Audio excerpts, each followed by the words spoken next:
So when I was working the other day, I nicked the end of my extension cord, actually cut it almost halfway through. Now, if I hadn't have actually torn the wires on the inside, as you can see there, I probably could have just wrapped it in electrical tape and called it good. Now, if I'd have nicked it somewhere down here, I may have spliced it, but because it's so close to the end, I'm just going to go ahead and cut this off and just replace the end. All right, so to do this, first we just need to cut the end off. And I would suggest cutting as close as you can so you don't waste cord to the actual where the damaged part is. We just cut the end off like that. All right, so now we're going to go ahead and cut our outside sheathing back here. Now, here's my end. It's my replacement end. And I'll put links to this in the description, but I just picked this up at the local hardware store. And it's going to go in through here. Now, I don't want to cut this outside sheathing back any farther than this. But I don't need that much. So I only need to cut it maybe halfway, maybe a little farther than that, but just inside that. So we'll go ahead and go right there. So what I got to do is I'm just going to put this in here like this, and then I'm going to tighten down, squeeze down just a little bit. I'm going to twist the wire and twist my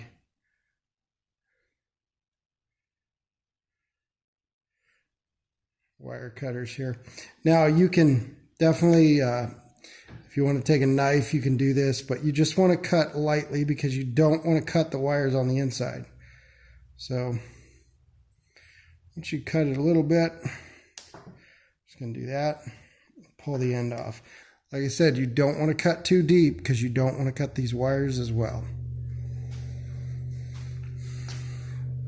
Now what I can do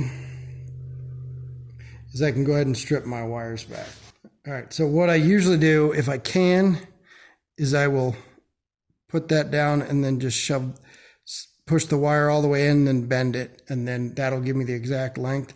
But I can't really do that right now, so what I'm going to do, so I'm just going to stick that up to the side, bend it a little bit, and that'll give me kind of a measurement on where I need to cut my wire back to. Now I can just take my wire cutters, figure out what size it is, and then I can do that. And then I can use the other pieces. Just cut them to the same length, approximately. Doesn't have to be perfect. Before I can actually attach this, we need to put the bottom on. So expand that out. You can do this right away before you even cut the wires too, that's fine. I like to twist the ends of it just to make them a little stronger so that they don't split on me. Do that. Now, black is going to be hot, white is neutral, and green is going to be ground. All right, so now we can go ahead and make our connections. Now, to me, ground is always the most difficult one to try to get in because of this connection. So I'll usually connect this one up first. And I push that all the way in. Again, we don't want that clamping down on the actual sheathing here. We just want it on the wire. And then we can tighten it down. There. And that would be green to green here. All right, now we'll do our neutral here. That's going to be our white.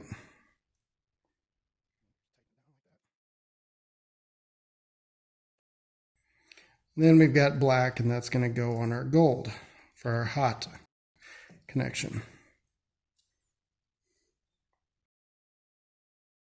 Now, before I close this up, I'm going to go ahead and test this real quick. Now to test this, I'm going to use a multimeter, and I'm going to set it to ohms. So 200. Or if you just have the upside down horseshoe and the ohms, that's it. You can just set it to that. So really when we test this, all we're looking to do is verify that our wiring is correct. So if I put a lead in the positive side and then I touch the positive end, I should see the multimeter move. Now, unfortunately, my leads will not actually go into there. So what I'm going to do, I'm just going to take a piece of bare wire, stick that down in here like that. And it needs to be touched. There's a piece of wire in there, or there's some piece of metal in there that it does need to be touching. So then what I can do, and this should be my hot side, I can take my lead here. I'll take my one lead and I'll set it right here on my hot wire.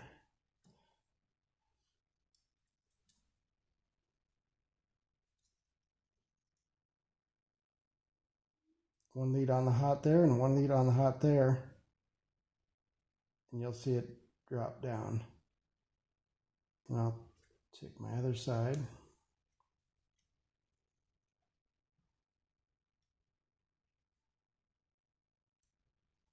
Now I'll go to the negative side, or the neutral side.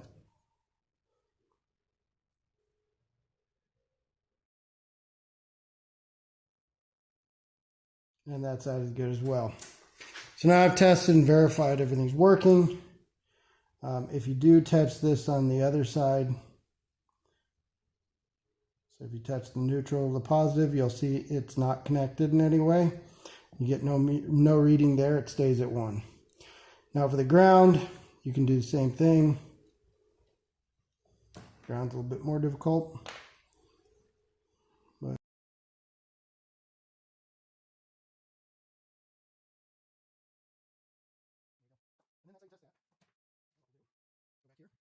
and we'll go ahead and set this back on. Now, if you look inside here, there's 3 screw holes.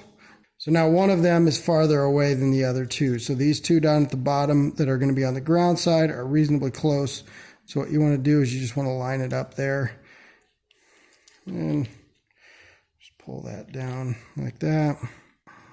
Just line the top one up there. And the 2 bottom ones should line up as well. And it's really just a quick twist there. They go in very easily.